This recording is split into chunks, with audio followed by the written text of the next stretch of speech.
Boa tarde. A aula de hoje será sobre atualidades em biologia. Então, nós já concluímos a apostila 6 e eu havia combinado com vocês que iniciaríamos a apostila 7. Mas o conteúdo da apostila 7 é essencialmente exercícios de revisão, que a gente entra numa etapa que a gente chama revisão da revisão. Certo?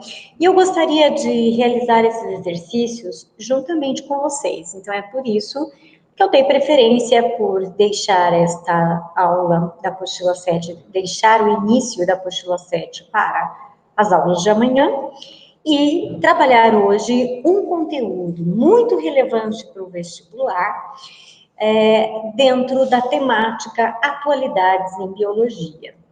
Então, hoje eu quero falar um pouquinho para vocês sobre 3 doenças virais que são transmitidas pelo mesmo vetor, né? Que são a dengue, zika e chikungunya. Dengue, eu costumo brincar que nunca sai de moda, infelizmente, né? Então, é uma doença recorrente no nosso país, então, especialmente nesta época que nós vamos já chegando próximo ao verão, onde intensificam as chuvas, e aí a água precipitada se acumula em superfícies, favorecendo os criadouros do mosquito. Então, é quando os casos aumentam, né? Mas, infelizmente, ela é recorrente todo ano. Mas o que nós temos de mais recente aí é o vírus, né, o Zika vírus e o vírus da chikungunya, né, que se adaptaram ao mesmo vetor transmissor, mas têm aí características, de certo modo, que se assemelham à dengue e outras que diferem. Por isso é importante que a gente consiga fazer essa distinção, ok? Vou começar com vocês falando sobre dengue. Afinal, é o carro-chefe do nosso assunto de hoje, será essa temática, dengue, mas de Zika e chikungunya trazendo aí informações que não são apenas aquelas que você poderia encontrar na mídia, né? Porque essas informações que são muito básicas, que a maior parte das pessoas detém, com certeza elas não serão assim tão cobradas em vestibular, não é mesmo? Então, geralmente o vestibular dentro deste quesito vai cobrar particularidades dessas doenças, especialmente saber comparar o que há de semelhante entre elas e o que há de diferente. Então, vamos lá comigo aqui,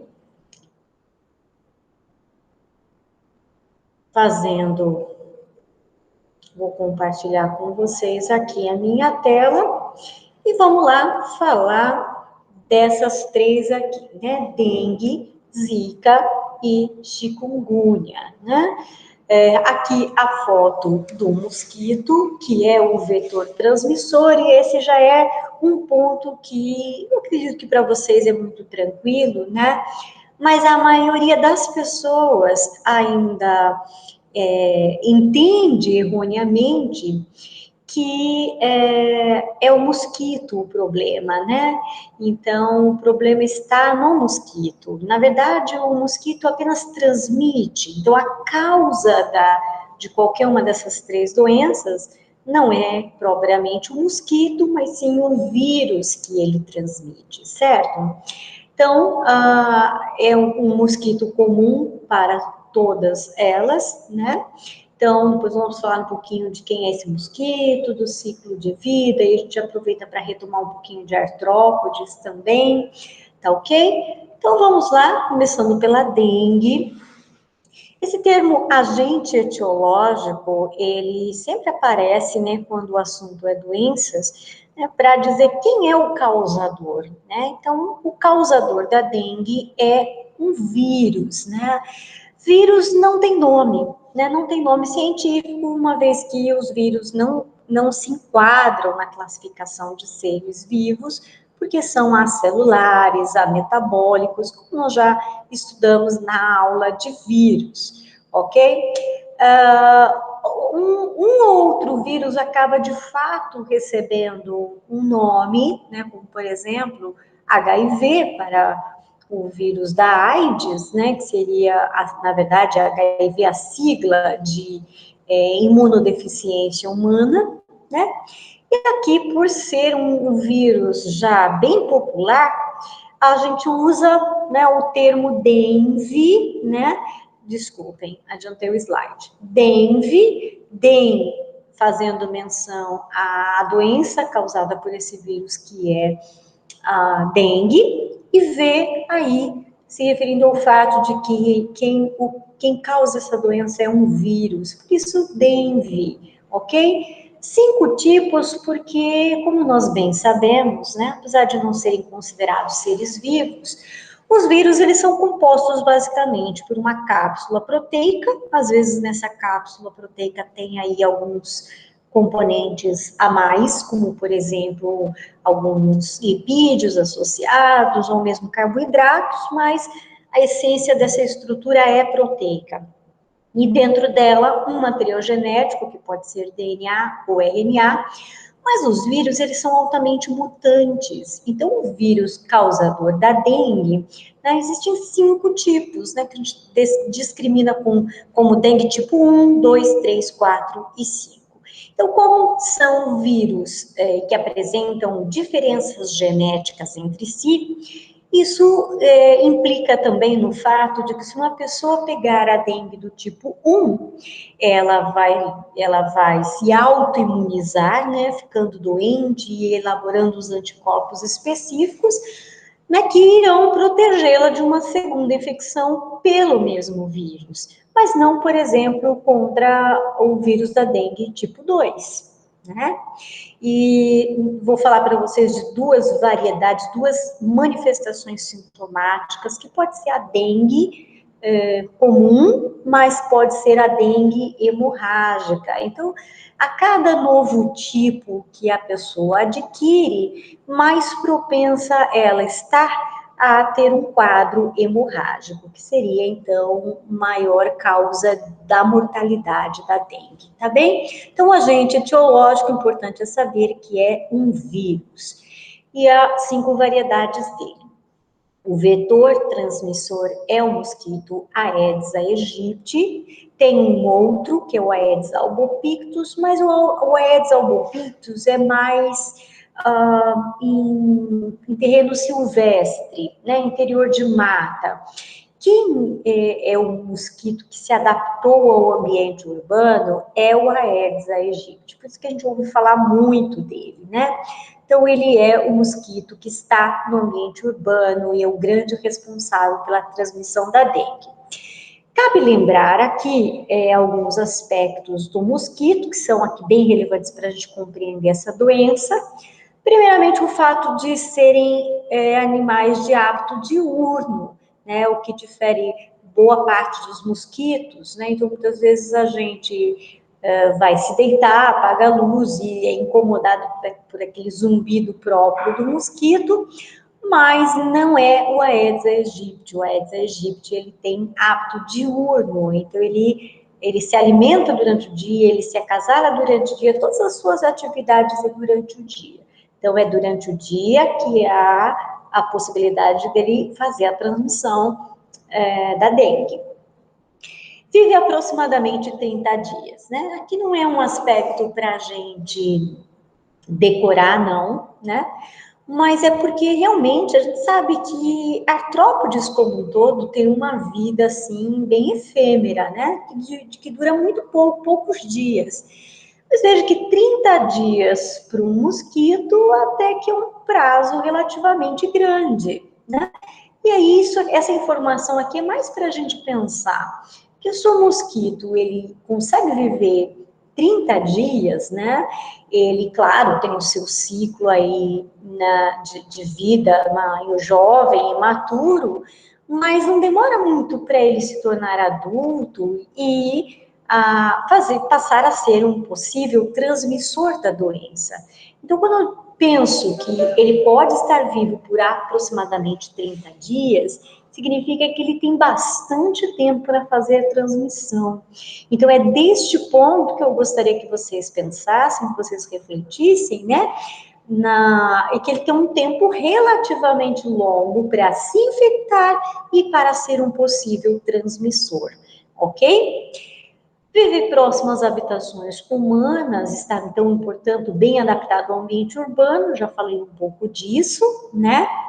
Deposita ovos, preferencialmente em recipientes artificiais. Então, veja, ele vai procurar, né, a fêmea vai procurar uma poça de água, e ainda que ela seja muito pequena, já é suficiente para que seja ali depositado os ovos. Mas, curiosamente, ela tem uma preferência por recipientes artificiais, como copos descartáveis, né?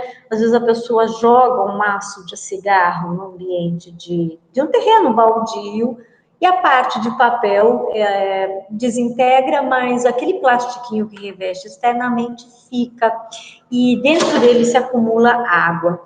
Então, esses ambientes artificiais são ambientes inusitados. Então, a fêmea tem uma certa preferência, tampinha de garrafa, né? PETs. Então, PET no sentido de garrafa PET, tá? De plásticos, né? Enfim, isso mostra, né, a grande adaptação à vida humana, ao ambiente urbano, e infelizmente é uma questão que ainda não está bem resolvida para nós, né? Que é a questão do lixo, né? O jogar lixo em ambiente inapropriado, o não ter o cuidado correto com o lixo, colocando no recipiente, fazendo a reciclagem, jogando em terrenos vazios, né? Então, veja o quanto o mosquito acabou se adaptando, né, a essa condição que o próprio ser humano criou. Aqui uma informação que imagino que vocês tenham, né? Que apenas as fêmeas são hematófagas, sabe? Então, são as fêmeas que se alimentam de sangue, então são as únicas que são as possíveis transmissoras. Então, essa imagem aqui, inclusive, mostra um pouquinho disso, né? Temos aqui um casalzinho de Aedes aegypti, o macho aqui, né, tomando o seu lanchinho da tarde, flor, né? Porque os machos são fitófagos, eles se alimentam de néctar de plantas, né? Então, quem se alimenta de sangue é a fêmea, tá? Tudo bem que na imagem não é exatamente o sangue, é um queijo, né? Que aparece aqui, mas a ideia é mostrar que a alimentação da fêmea é diferenciada do macho, tá? O que justifica as fêmeas terem essa alimentação diferenciada? O que justifica é o fato delas necessitarem da hemoglobina, né, que é a proteína que vem da digestão do sangue, massa, mais particularmente, né, para amadurecer os seus ovos, tá? Então, as fêmeas têm uma necessidade dessa proteína hemoglobina, tá? Então, para a maturação dos seus ovos. Então, é por isso que elas se alimentam de sangue. Então, são elas as responsáveis pela transmissão da doença, e não os machos. Aqui falando um pouquinho sobre o ciclo de vida do mosquito, desculpem, que não é o nosso objetivo principal, mas acaba, temos aqui a oportunidade de uma revisão, né? Então, em primeiro lugar, o mosquito é um artrópode, pertence ao reino animal, filho dos artrópodes, classe dos insetos. Então, temos aqui um corpo organizado em cabeça, tórax, abdômen, 6 pernas, um par de antenas, as características morfológicas que são próprias dos insetos, né? Outro aspecto que nós temos aqui é que os insetos, além da troca do exoesqueleto para crescimento, chamada de equidise, tem um processo de crescimento de tamanho e de mudança de forma chamada metamorfose. Então, no primeiro momento, ele está na sua forma de ovo, do ovo eclode um estágio chamado de larva, né? em alguns artrópodes em particular, como a borboleta, a gente chama de lagarta, aqui cabe mais o termo larva. Esta larva, ela se torna uma pupa, né? Então ela forma um casulo em torno de si e completa, então, a sua metamorfose. Então, a metamorfose dos mosquitos, né? Assim como dos insetos, de boa parte dos insetos, completa, metamorfose completa. Então, são insetos holometábolos, ok? E precisam de água doce, né? Água parada, límpida e doce para pôr os seus ovos, tá? Na aula da semana passada, eu falei um pouquinho sobre problemas ambientais, né? E como isso afeta a nossa vida. Então, cabe aqui abrir um parênteses para falar que aquecimento global acelera o ciclo reprodutivo de insetos. Então, torna mais favorável a multiplicação desta população e isso favorece a transmissão de doenças, né, veiculadas por eles. Então, de fato, o aquecimento global interfere negativamente nesse processo de transmissão de doenças, perfeito? Outra questão aqui que cabe discutir é que, apesar da fêmea buscar, assim, reservatórios de água doce e límpida, a gente já vê um grupo, né? Então, aí já é um aspecto evolutivo. A gente já vê fêmeas do Aedes que já não são assim tão seletivas, não. Então, mesmo que seja uma fonte, assim, que não seja límpida, né, de água parada, não necessariamente que esteja cristalina, límpida, então, também água poluída. Então, já vê que há, sim, um processo evolutivo em que a fêmea começa a buscar outros lugares, outras opções. Então, também a água poluída, claro, não pode ser muito poluída, porque os ovos aqui, também as larvas, elas precisam do oxigênio para completar o seu ciclo, né, de metamorfose. Então, não pode ser, por exemplo, numa água que está completamente eutrofizada, em que não há mais oxigênio. Mas se for uma fonte de água, um manancial que não seja assim tão poluído, então já existem mosquitos que se multiplicam ali. E há relatos também de uma certa adaptação do Aedes aegypti a ambientes de água salgada. E aí a gente para e pensa, meu Deus, o que será de nós, né? Porque, pensa bem, as águas salgadas são a maioria. E até então, né, nós tínhamos relato em que as fêmeas tinham à sua disposição apenas água doce. Agora, água doce e não necessariamente poluída. E ainda agora há espécies que começam a se adaptar a ambientes de água salgada, sim, mas não pode ter também uma quantidade excessiva de sal. Então aí, mas a gente já viu um processo evolutivo em que algumas espécies buscam alternativas, né? E aquelas, claro, que se adaptam a esse novo ambiente, né? Conseguem se reproduzir mais, têm sucesso adaptativo e tendem a permanecer no planeta. Então, há relatos de mosquitos aedes adaptados também à oviposição em água salgada. Vamos falar um pouco agora mais propriamente sobre o vírus, né? Então, o ciclo biológico do vírus. Sheila, você falou que vírus não tem nome, então o que é isso aqui, flavivírus dengue, né? Realmente, vírus não tem nome científico, mas a gente dá para alguns vírus uma classificação de família. Então, flavivírus é uma família de vírus, tá? Então, o vírus da dengue, ele tá nesse grupo aqui, nesta família dos flavivírus, perfeito? Trata-se de um vírus de RNA.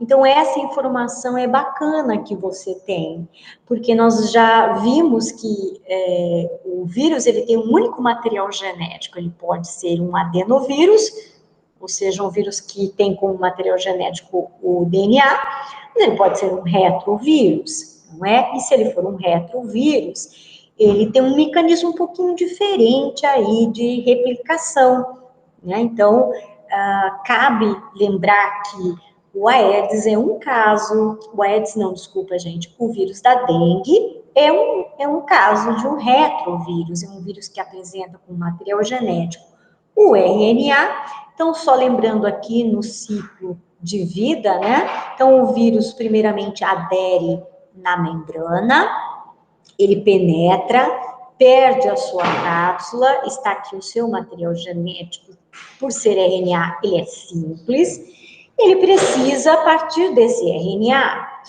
replicar esse material genético e também sintetizar suas proteínas que irão compor suas futuras cápsulas.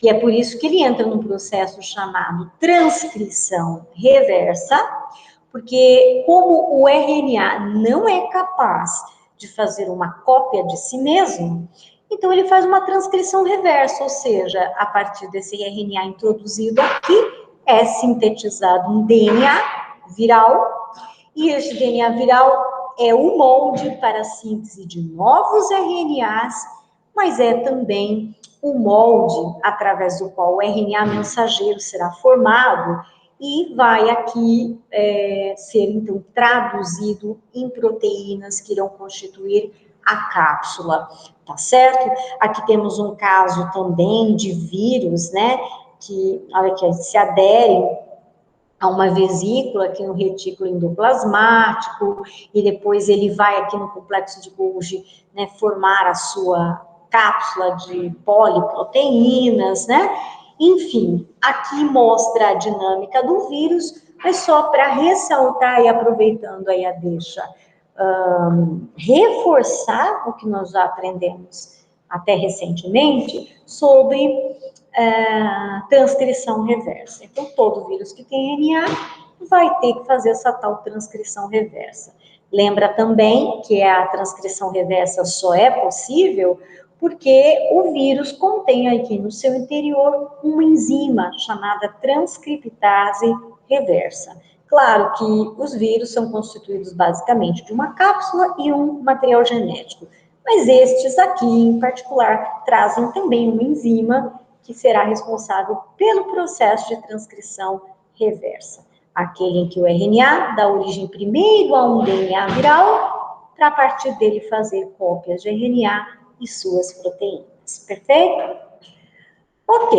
Então, a parte de compreensão do vetor, né, que é o mosquito, já falei, a parte do vírus em si, que é o agente causador da doença, acabei de falar, de alguns aspectos particulares.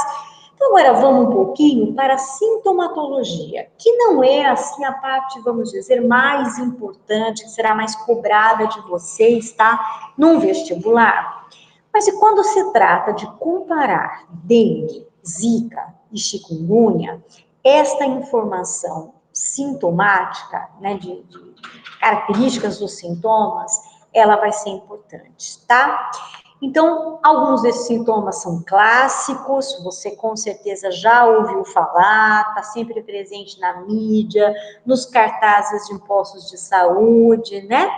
E eu quero que vocês notem que todos esses sintomas, eles são ditos inespecíficos.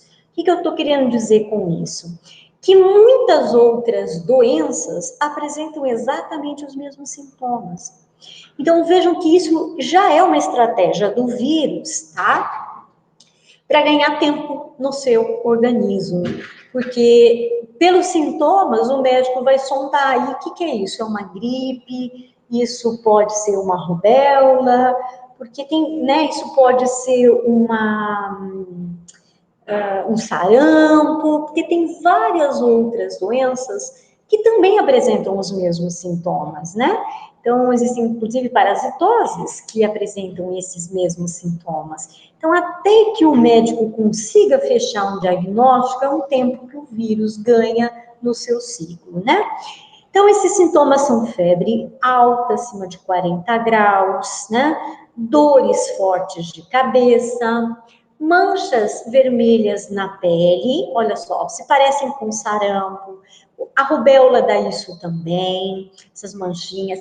Alguns veem essas manchas e pensam que é alguma picadinha de inseto ou algum processo alérgico na pele. Então, tá tudo muito igual, sabe? Então, é difícil fechar o diagnóstico com esses sintomas apenas, né? Então, é preciso buscar alguns sintomas mais específicos, como, por exemplo, dor atrás dos olhos, que piora com o movimento ocular, mas a questão é, nem sempre a pessoa que tem um sintoma apresenta todos esses sintomas juntos, né? Então, aqui eu estou descrevendo para vocês os mais diversos sintomas, mas geralmente as pessoas têm 3, às vezes 2 sintomas desses apenas. Então, isso torna o diagnóstico mais demorado, mais difícil, né? Náusea e vômito. Veja quantas doenças também causam isso, né? Falta de apetite, né? Uma sensação de perda de paladar, né? Nós temos aí o coronavírus que também ocasiona falta de apetite, pessoas que tiveram relatando que teve uma perda de sensibilidade no paladar enquanto estavam infectadas, né? Então, veja como se assemelha uma boa parte de outros vírus também. Dores no corpo, uma certa moleza, cansaço, dor nos ossos, na região das articulações, as dobradiças do nosso corpo, tá? Então, esses aqui são os sintomas da dengue clássica, né? Da dengue tradicional. Então, a gente até brinca, né, que quem pega dengue fica dengoso, né, realmente dá uma moleza. Eu já tive, infelizmente, 2 vezes, e, nossa, eu sei que gripe deixa a gente meio mole mesmo, bastante cansaço, mas nada se compara a isso aqui. Você sente um verdadeiro bagaço de cana que passou ali várias vezes na máquina para tirar a garapa. Você se sente um puro de bagaço, se sente imprestável, né? Esse é o termo aí que cabe. Então, são sintomas aqui da dengue clássica, mas como eu disse, bem gerais e inespecíficos. Bom, e a dengue hemorrágica? Bom, aí a dengue pode evoluir, seja na primeira vez que a pessoa adquiriu, mas com mais certeza nas outras vezes, para um estado hemorrágico, em que a pessoa apresenta dificuldade de respiração. Em função disso, falta oxigênio, pode levar à perda de consciência, desmaio, confusão mental, agitação, insônia, tá? Esses sintomas aqui, o coronavírus também apresenta, viu, pessoal? Tá? Então, eu tive até um amigo que ele relatou, né, que ele procurou o posto de saúde relatando esses sintomas, e tanto ele quanto a equipe médica achou que fosse coronavírus, mas fazendo o teste deu negativo para o corona, mas deu positivo para dengue. Então, atenção que, mais uma vez aqui, os sintomas se sobrepõem. Como é hemorrágica, né, vai provocar algumas hemorragias. Né? Então, hemorragias, e aí, sim, a grande preocupação em relação a essa doença, justamente esse estado hemorrágico. Então, podem ser sangramentos leves na boca, na gengiva, no nariz, mas pode evoluir para coisas mais graves, como hemorragias internas, né? A gente fala em hemorragia interna, o próprio nome já é autoexplicativo, está dentro da gente, a gente não vê, a gente não percebe, mas pode, inclusive, acarretar a morte, de tão sério que é o quadro. Então, de fato, esse estado hemorrágico, que a doença pode evoluir, é muito preocupante. Pode aparecer aqui externamente ou internamente.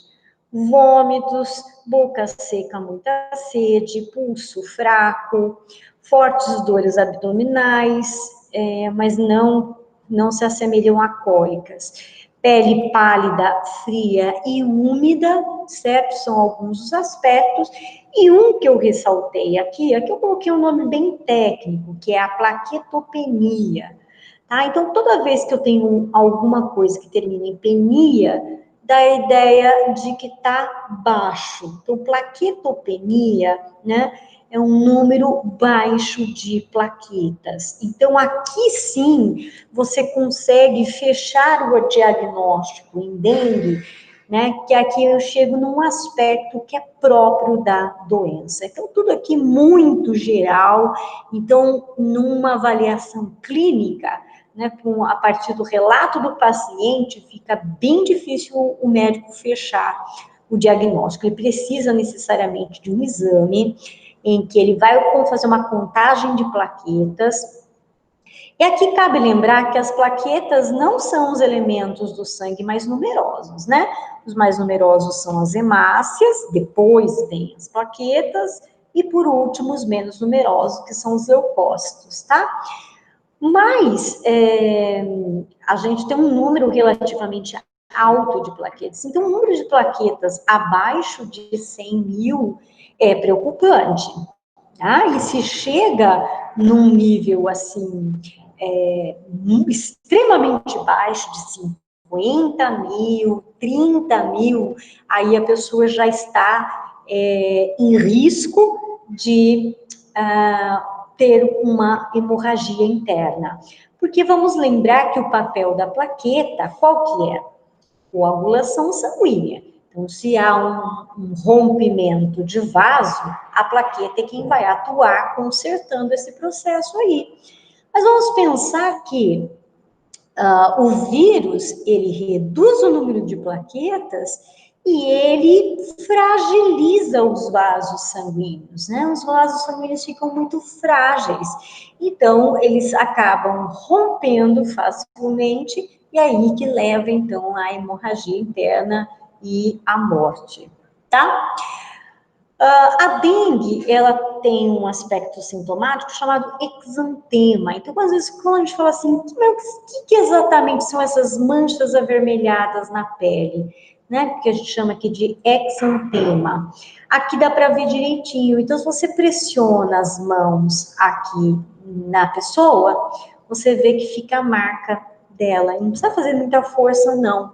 Então, isso já mostra que não é uma... Porque às vezes a pessoa tem a pele mais morena, e aí você vê, fala assim, não, tá meio diferente, mas parece que não nota muito.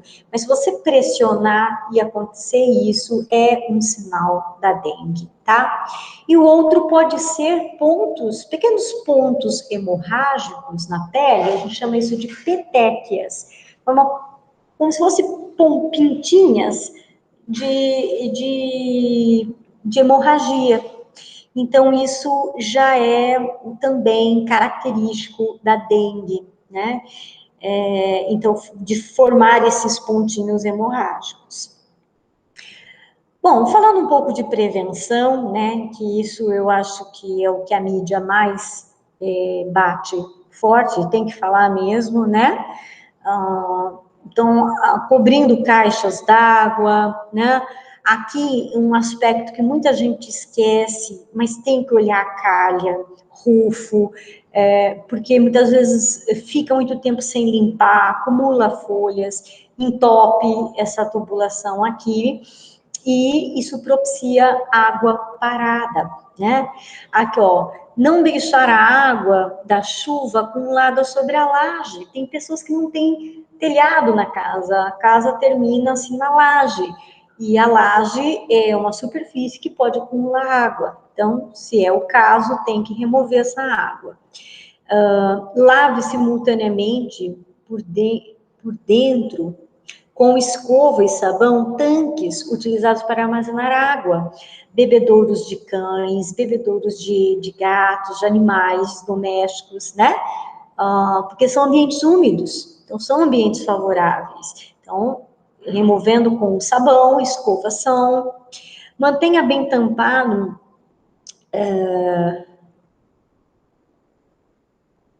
Estou com dificuldade de ler aqui.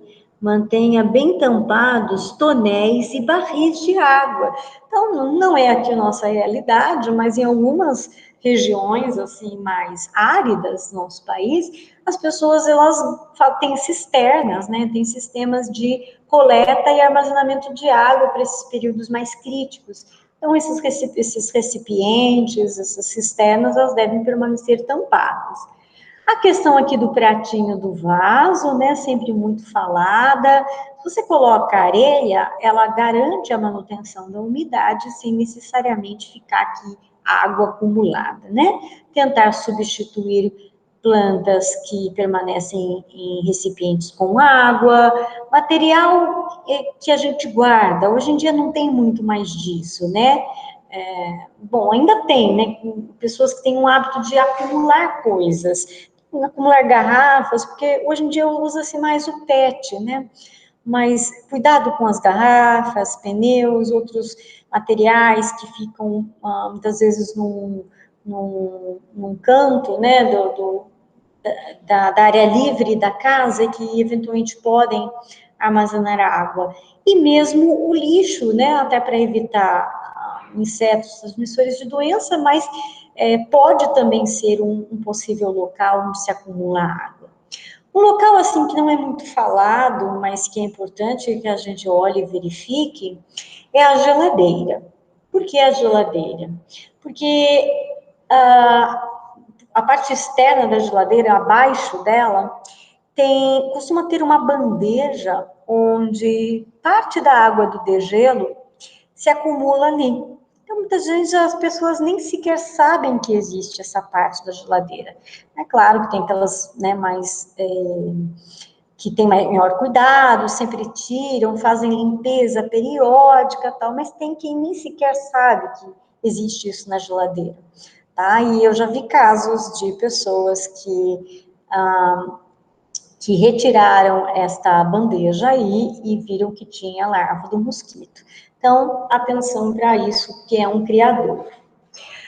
Aqui, falando um pouquinho de biotecnologia, então, quando a gente fala, né, recentemente a gente estudou esse tema, biotecnologia, mas cabe aqui uma fala, né, sobre como é que a gente pode se utilizar da biotecnologia a nosso favor no combate à dengue. Então, a primeira coisa que a gente tem que entender que por mais que a gente coloque aqui, né, medidas de prevenção para tentar controlar o mosquito, é assim a medida menos eficaz. Por quê? Porque o mosquito ele vai achar um local para se reproduzir, né? Então, claro que a gente está reduzindo as possibilidades, isso é importante, sem dúvida, mas é difícil dizer que isso vai garantir que o mosquito não se reproduza. Não tem como garantir, né? Então, a biotecnologia, ela veio aqui agregar de que maneira? Olha só, lembra que eu falei dos transgênicos, que são organismos geneticamente modificados, organismos que têm aí no seu DNA a inserção de algum gene que não lhes pertence, que veio de outra espécie, com as mais diferentes finalidades. Então, aqui nós temos, né, o uso, né, dessa técnica do DNA recombinante, né, introduzindo um gene externo aqui, né, para tornar o ovo, né, inviável, né, já que é difícil combater os criadouros, e se a gente conseguir introduzir no mosquito um gene que aborta os ovos, né? Então, a gente estaria aí, claro que não, o problema não é exatamente o mosquito, né? E sim o vírus, ele é o causador, a gente nunca pode se esquecer disso.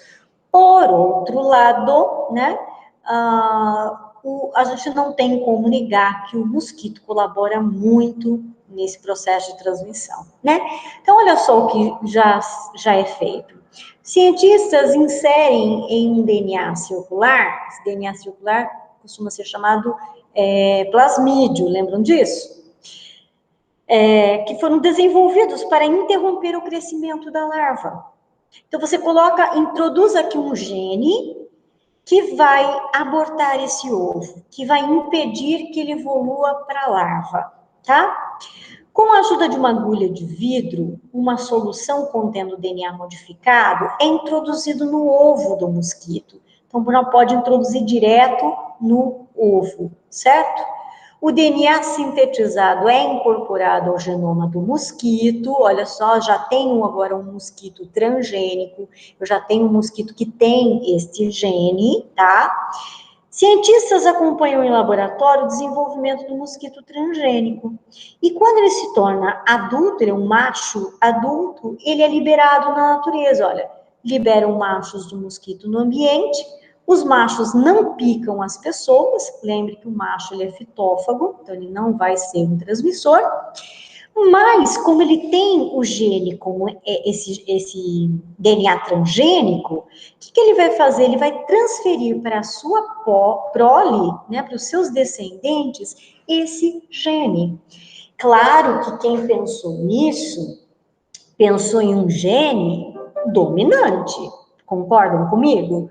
Se fosse um gene recessivo, ele, né, não se expressaria na maioria das vezes. Claro que não tem como eu garantir que, mesmo sendo um gene dominante, que a prole do mosquito toda será portadora desse gene. Não tenho como garantir isso. Mas se esse gene é dominante, eu posso dizer que pelo menos a maioria da prole desse mosquito irá portar esse gene, né? E aí o que acontece? Os descendentes, ovos que resultam do cruzamento com machos transgênicos, morrem antes de chegar à vida adulta. Então, esses mosquitos transgênicos são produzidos em laboratórios, soltos periodicamente na natureza. Quanto mais numerosos eles forem, maior a chance deles se acasalarem com as fêmeas. Claro, como eu já disse, não é uma garantia de 100%, né, que ele vai acasalar com a fêmea, que não vai ser o outro macho, mas a gente tenta, de algum modo, fazer com que ele seja a prioridade. Então, tem que dar aí um número relativamente grande desses mosquitos liberados, produzidos e liberados, para que a prole seja, na grande maioria, de ovos que vão abortar, ovos que não vão chegar a formar a larva, tá?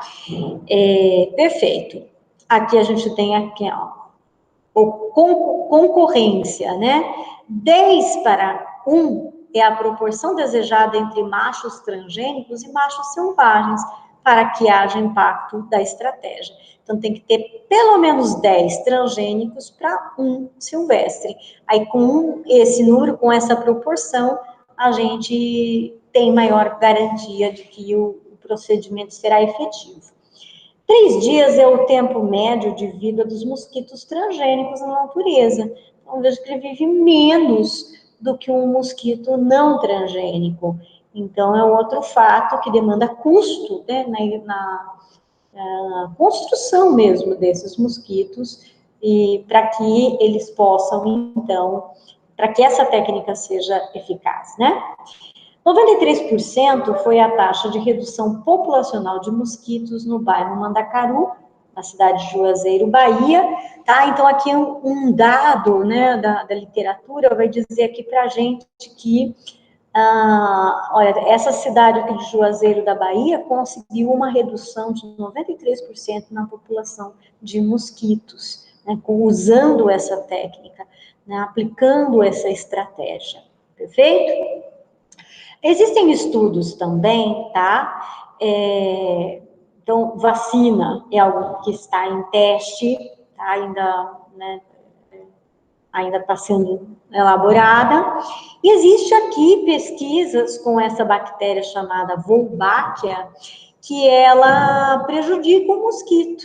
Uma vez que ela prejudica o mosquito, ela acaba se tornando um competidor do vírus da dengue. Então, se o mosquito tiver infectado por essa bactéria, o vírus não tem sucesso na transmissão, né? Então, tem quem investe aí em infectar mosquitos com bactérias Wolbachia, tentando reduzir as chances de infecção do mosquito pelo vírus da dengue. Perfeito? Então, aqui estamos falando ainda de prevenção, mas a imagem fala um pouco aqui de tratamento também, né?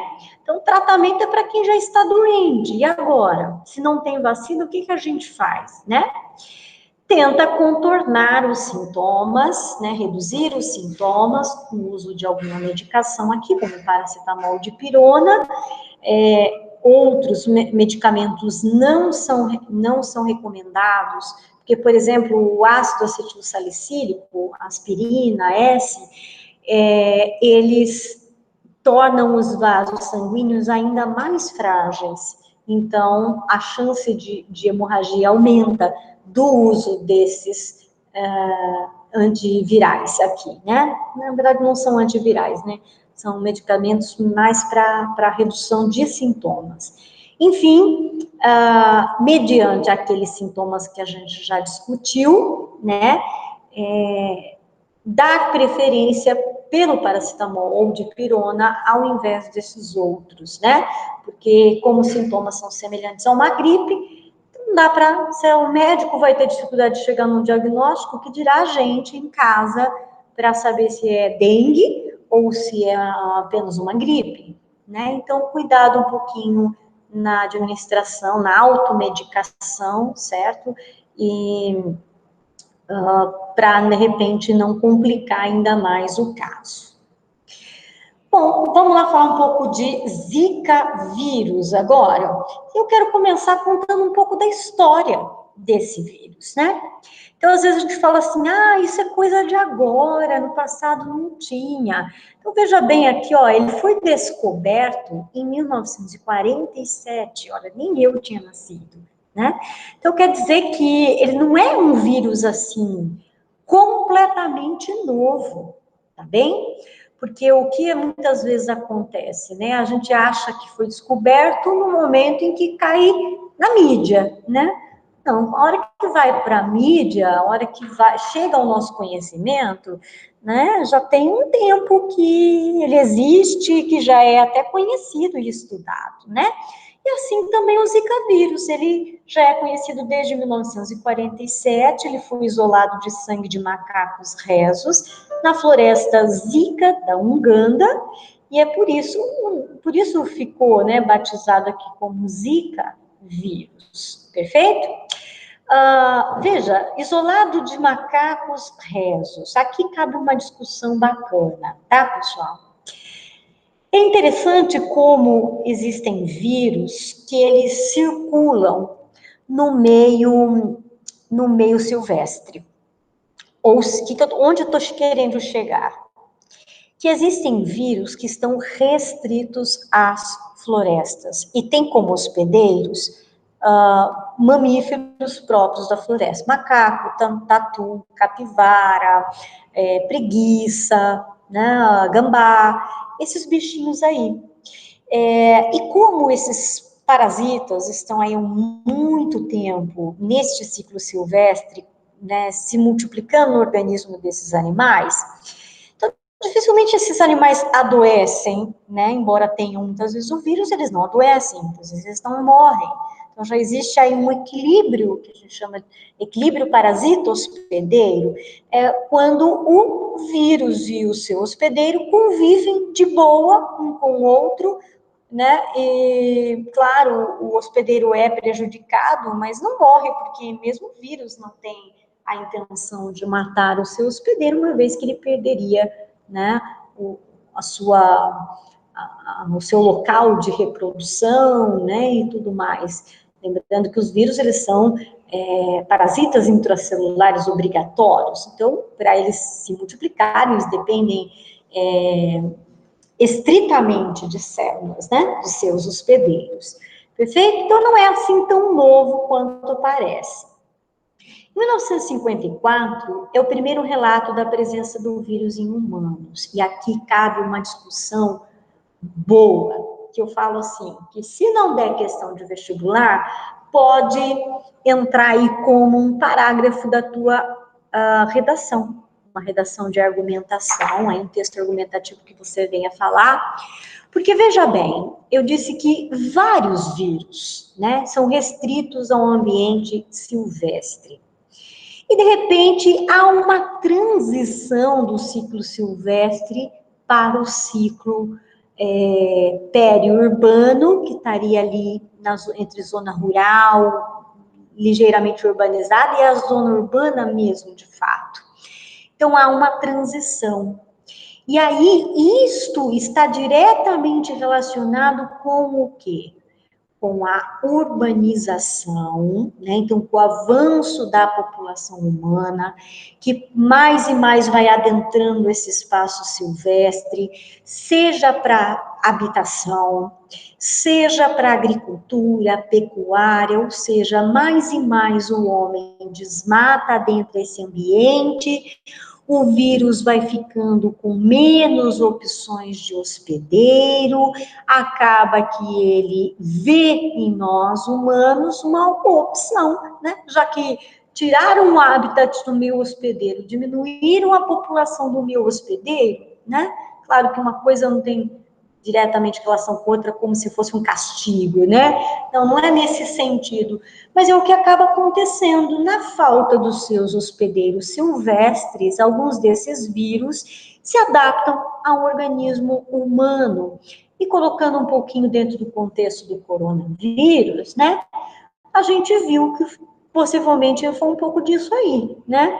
Porque era um vírus já conhecido do ambiente silvestre, né, que estava ali no ciclo dos animais, por exemplo, de morcegos, e que de algum modo adentrou para o ciclo envolvendo seres humanos. E aí o que acontece, né? Quando explode uma pandemia, quando a gente vê casos e casos de pessoas morrendo aos milhares aí, todo mundo ficando assustado com esse cenário, né, mundial. O que nós temos? Nós temos que o ser humano é um hospedeiro recente, né?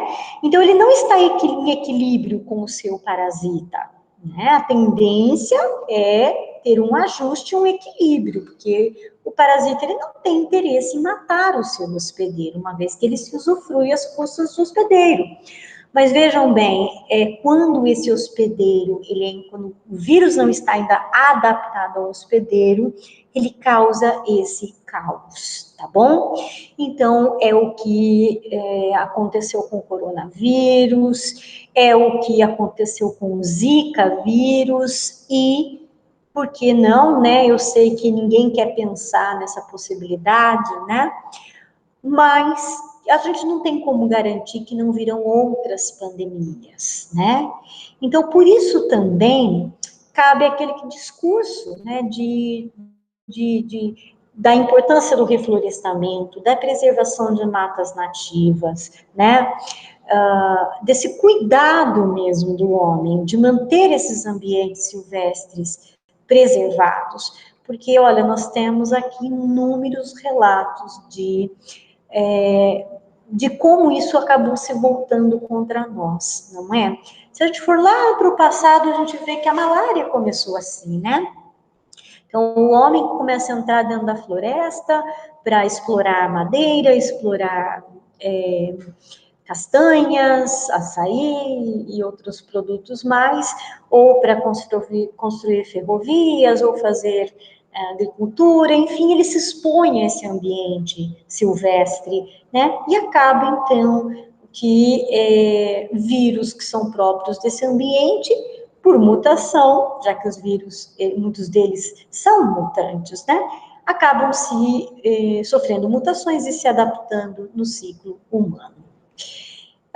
Então, a partir daqui do primeiro caso, relatado em 1954, relatos de casos clínicos apareceram no Sudeste Asiático, começam a aparecer mais casos, depois os primeiros casos de microcefalia em bebês na Polinésia Francesa, né, que foram atribuídos a uma cepa mais agressiva desse vírus em humano. Então, vamos lá. Olha só, embora ele seja transmitido, né? Primeiro, é um vírus também, é um vírus de RNA também, tá certo? É um vírus que tem o Aedes aegypti como vetor Também. Tudo isso é igual, é comum com a dengue. Mas veja, microcefalia é um aspecto que diferencia muito uma dengue do Zika vírus, tá certo? Embora muitas vezes, estamos diante de um caso de microcefalia, de uma atrofia de sistema nervoso, a gente não pode dizer, afirmar, né, com todas as letras, olha, é culpa do Zika vírus, né? Porque como eu vou mostrar no próximo slide aí, existem outros organismos que não são apenas vírus, tá? E aqui cabe uma revisãozinha, lembrar um pouquinho, outros que também podem causar microcefalia, tá bom? Mas o caso é que o Zika vírus, ele tem essa possibilidade, ok? E quando eu digo tem a possibilidade, não significa que é algo que vai acontecer, né? Toda criança que pega Zika vírus nasce com microcefalia, né? Não, não é assim. Existem sempre aquelas pessoas que são assintomáticas, então sempre tem aí casos e casos, né? Desde aquele que pegou e não teve nada, desde aquele que pegou e teve sintomas brandos, até aquele que morreu disso, né? Ou sofreu aí grandes lesões por causa desse vírus. Perfeito? Então, aqui começam a aparecer, então, os primeiros casos, né, de microcefalia que foram atribuídos ao Zika vírus. Em 2015, o Zika vírus chega ao Brasil a partir da região Nordeste, então foi identificado que ele entrou no Brasil por essa região e daqui do Brasil ele seguiu o caminho aí para a Colômbia e países aí vizinhos, né?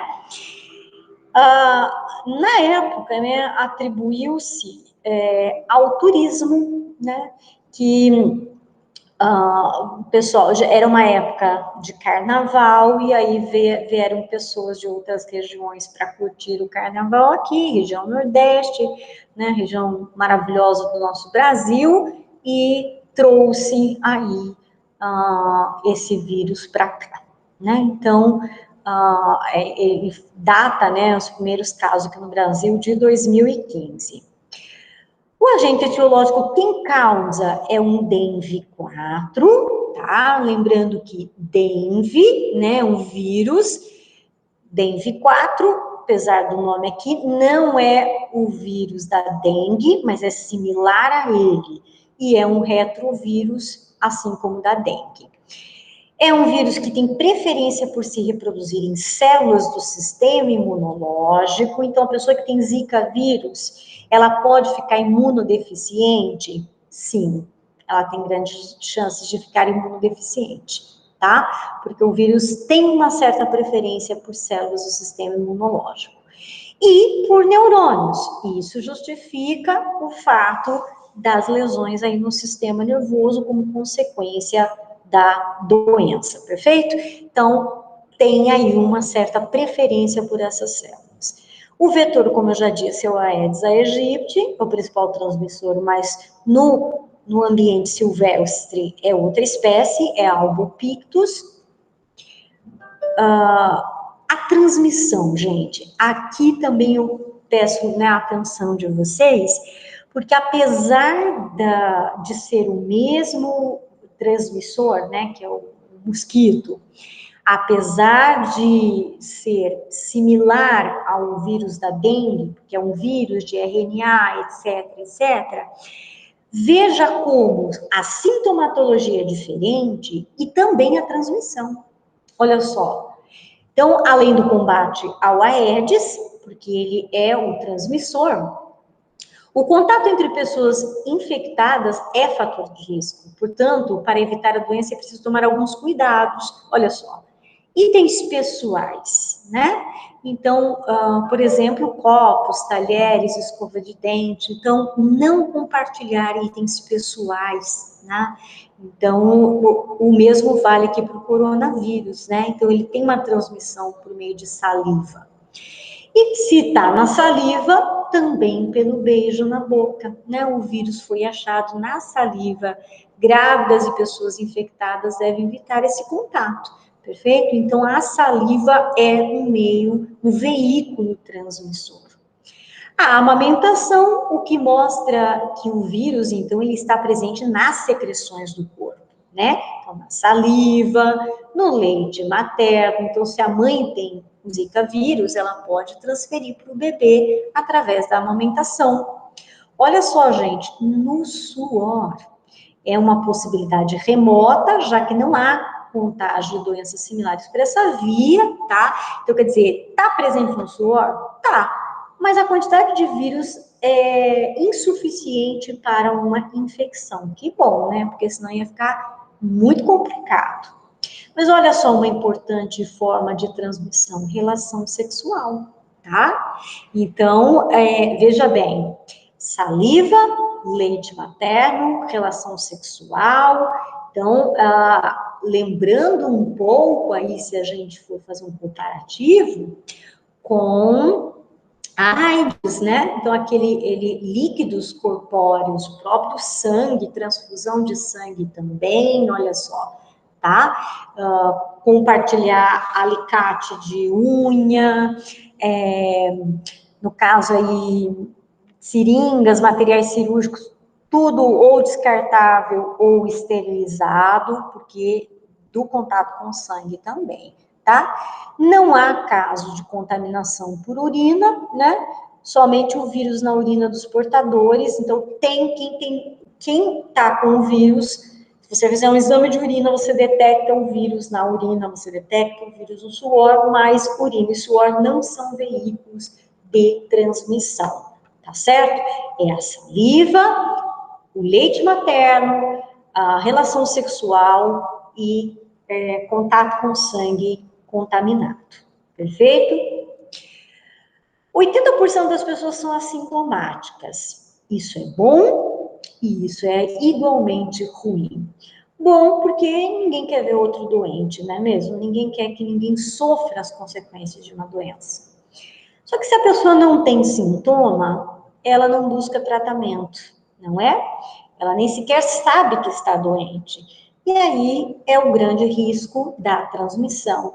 E isto vale também, dentro do nosso contexto atual, para o coronavírus, né? Então, são detectadas uma parcela da população. Uma parcela da população é assintomática, e esse é o grande perigo. Ele testa positivo para o corona, ele é um transmissor, mas ele não faz nada, ele não se cuida, ele não se trata, muitas vezes ele nem tem os cuidados que deveria ter, então ele passa a ser um transmissor para outras pessoas, né? Então, é grande preocupação. Agora, quem está com a doença sente o quê? Veja como os sintomas também são inespecíficos. Dor de cabeça, se localiza principalmente atrás dos olhos, como também na dengue. Aqui tem um inchaço de pálpebra, olha lá, pode ter uma conjuntivite, pálpebras e secreção amarelada nos olhos, uma hipersensibilidade dos olhos à luz, então a luz incomoda, cansaço físico e mental, manchas vermelhas na pele, que se iniciam na face, que podem se espalhar pelo corpo e que podem ser confundidas com sarampo. Olha lá, um aspecto também comum da dengue. Febre não muito alta, né? Uma febre mediana, dor nas articulações, similar à dengue, e pode causar, em sua fase mais grave, paralisia das pernas. Por quê? Porque o Zika vírus, lembrem, ele vai afetar neurônio, né? Então, isso vai afetar o sistema que controla também a movimentação, né, do corpo.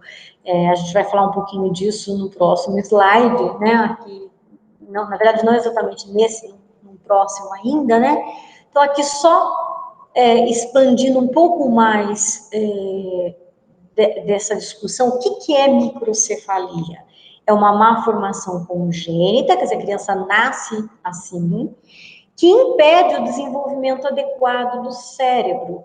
Os bebês nascem com a cabeça menor do que o normal, que é acima de 33 centímetros. Então, aqui estaria o tamanho de uma cabeça normal, e a criança com microcefalia, ela tem um cérebro aqui mal formado, então uma cabecinha menor. É aquilo que eu disse, né? A microcefalia é pode ser, né, o Zika vírus pode causar a microcefalia, mas não é toda a microcefalia que é atribuída a ele, né? Aqui que eu chamo a atenção. Sífilis, que é um vírus também, uma doença viral, e a rubéola, que é uma doença viral também, podem causar microcefalia, tá? Então, criança nasceu com microcefalia, não necessariamente é Zika vírus. Que outras doenças também proporcionam microcefalia? Tá aí uma pergunta que pode aparecer aí no vestibular. A sífilis e a rubéola. E por que eu digo que pode aparecer no vestibular? Porque, infelizmente, os casos de sífilis têm aumentado, tá? Então, isso tá nas estatísticas, isso tá na mídia. Então, se está na mídia e nas estatísticas, pode aparecer no vestibular. E aqui ressaltando, né, que além do Zika vírus, sífilis e rubéola, que são virais, nós temos aqui a toxoplasmose, que é causada por um protozoário, Toxoplasma gondii, de transmissão, né, o contágio se dá principalmente pelo consumo de carne crua ou mal cozida, mas que geralmente é assintomática, mas pode ser transferida de mãe para filho, né? E é uma dos responsáveis por microcefalia. Então, veja, Zika vírus, sífilis, toxoplasmose, rubéola, todas essas daqui, tá? As 3 virais e uma de protozoário podem ser as responsáveis da microcefalia. Ainda falando um pouquinho mais sobre Zika vírus, o Zika vírus ele pode causar a síndrome de Guillain-Barré, que já caiu em algum vestibular por aí, né? Que é algo que difere o Zika vírus de uma dengue. O que é a síndrome de Guillain-Barré? Perda de reflexos em braços e pernas, hipotensão ou baixo controle da pressão arterial, baixa pressão, perda de reflexo de braço e perna, sensação de dormência, sensibilidade ou dor muscular, com uma sensação de cãibra.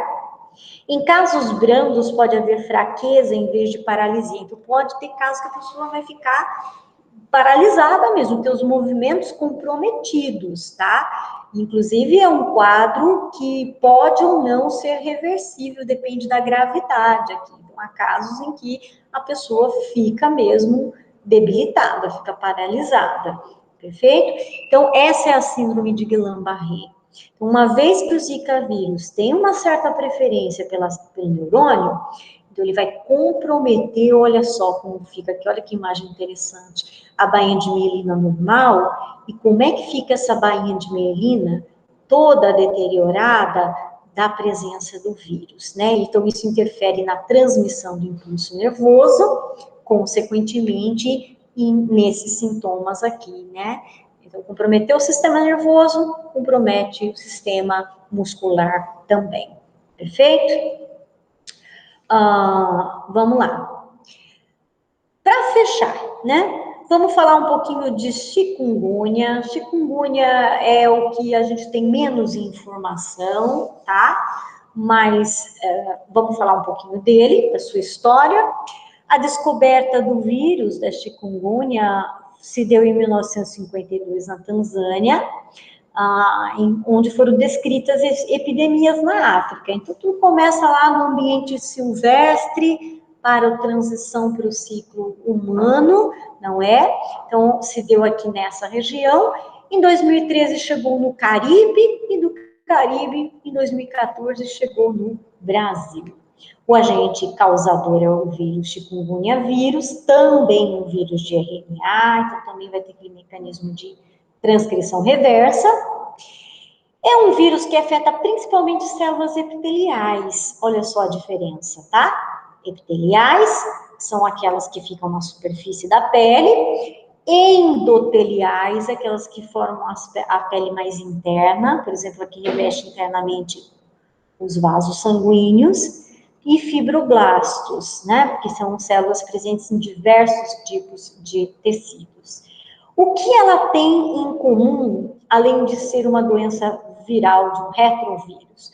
O fato de ter o mesmo vetor, o Aedes aegypti no ciclo urbano e o Aedes albopictus no ambiente silvestre. E a transmissão se dá pela picada do mosquito, tá certo? É isso, então, né? Agora, chikungunya, o que a gente tem de sintomas? Aqui, até para a gente poder comparar e ver o que tem de semelhança ou diferença, né? Ele põe aqui um pouco retomando os sintomas da dengue, né? Então, para a gente ver como, na verdade, tem mais semelhança do que diferença, né? Então, febre alta para dengue, febre alta aqui também. Perda de apetite, aqui eu tenho cefaleia, que é dor de cabeça, manchas pelo corpo, aqui também tem manchas no corpo, conjuntivite, isso aparece mais lá é um sintoma mais característico do Zika, né? Não aparece na dengue aqui. Náuseas e vômitos, isso pode ter aqui na dengue também. Dores articulares, as três vão apresentar, né? A dor articular é o sintoma que difere da dengue, embora a dengue também tenha um pouco disso, mas aqui a pessoa fica muito mais prostrada, né? Na chikungunya, a pessoa sente dores articulares intensas, tá? Então, a dengue, de fato, dá um aspecto, um cansaço, dor nas articulações, mas aqui é algo muito mais intenso, tá? Ao contrário da dengue, né, não chega em nenhum momento a evoluir para um quadro hemorrágico, tá? A dengue consegue se constatar em um teste comum de sangue, né? Já a chikungunya precisa de um teste mais sofisticado, com técnicas moleculares, que não é tão simples assim de ser identificado como os demais. Tá bom? Pessoal, então é isso que eu tinha para passar para vocês, tá? Então, desse conteúdo, tá? Era isso que eu queria trabalhar. Vou deixar aqui a gravação disponível para que vocês acessem, para que vocês estudem esse conteúdo, tá? E me procurem para tirar dúvidas, para curiosidades que vocês tenham a respeito do assunto, tá bom? Fico aí à disposição. Só mais uma palavrinha, amanhã está agendada a nossa prova, né? Eu coloquei um recadinho lá no grupo de vocês, dizendo que eu vou deixá-la disponível, né? Postar a prova e deixá-la disponível para que vocês não precisam necessariamente fazer aqui na escola, tiverem um tempo livre aí de apoio, quiserem fazer, né? Fiquem à vontade, mas aqueles que desejarem, né, fazer em casa, fiquem tranquilos também. A entrega até sexta-feira, perfeito? Então, até logo, até amanhã a gente se encontra. Tchau, tchau.